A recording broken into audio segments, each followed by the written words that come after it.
Hello, আজকে আমি chilli chicken বানাচ্ছি। তো এটা আমি আমার মতন বানাচ্ছি রেসিপিটা। তো দেখতে থাকো কেমনে বানাই। আগে আমি চিকেনগুলো ছোট করে কেটে ধুয়ে নিয়েছি।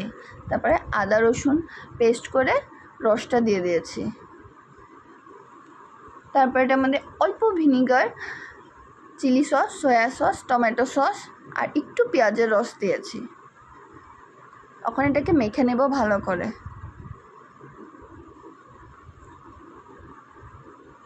এরকম করে বানালে আমার লাগে যে এটা টেস্ট হয়, মানে আমার খেতে ভালো লাগে। তো আমার মাখা হয়ে গেছে। এখন এটাকে আমি 2 ঘন্টার জন্য রেস্টে রেখে দেব। তো চিকেনটা অনেক সফট হয়ে যায়, সব ভিতরে ঢুকে যায় মশলাগুলো। এখানে আমি এটাকে ভালো করে চিপে চিপে উঠিয়ে নিয়েছি। তারপরে আমি কর্নফ্লাওয়ার দিয়ে এটাকে মেখে নিচ্ছি।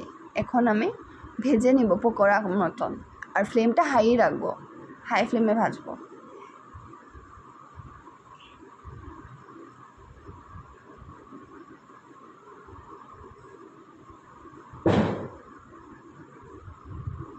ভাজাগুলো পুরো গোল্ডেন ব্রাউন করব, একদম ক্রিস্পি হবে খেতে। ইচ্ছা করলে এগুলো এভাবেও খাওয়া যায় সসের সাথে, বাট আমি তো চিলি চিকেন বানাবো, তো আমি তো এগুলোকে পুরা সসে দেব। এই যে আমার ভাজা হয়ে গেল, এখন আমি এগুলো নামিয়ে নিব। এখন আমি প্যানের মধ্যে দারচিনি, এলাচি, লং আর রসুন দিয়েছি। এই রসুনটা যখন গোল্ডেন হয়ে যাবে তখন আমি পেঁয়াজ আর টমেটো দিয়ে দেব।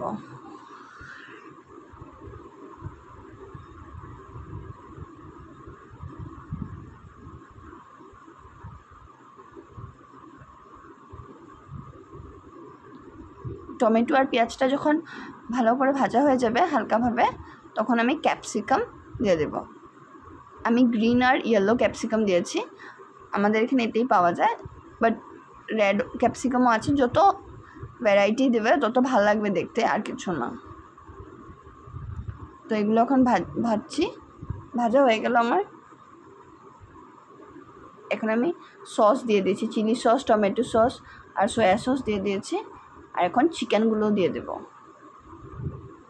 তারপরে আমি যে চিকেনগুলোকে ম্যারিনেট করে রেখেছিলাম, ওই সসগুলো আমি নেক্সট এটার মধ্যে দিয়ে দেব। আর যদি একটু লাগে, অল্প ঝোল খাবে লাগে, তো একটু গ্রেভির জন্য তুমি এক্সট্রা জলও দিতে পারো। আমার চিলি চিকেন হয়ে গেল। কিরকম লাগলো একটা কমেন্ট করে জানিও, আর ভালো লাগলে লাইক করে দিও।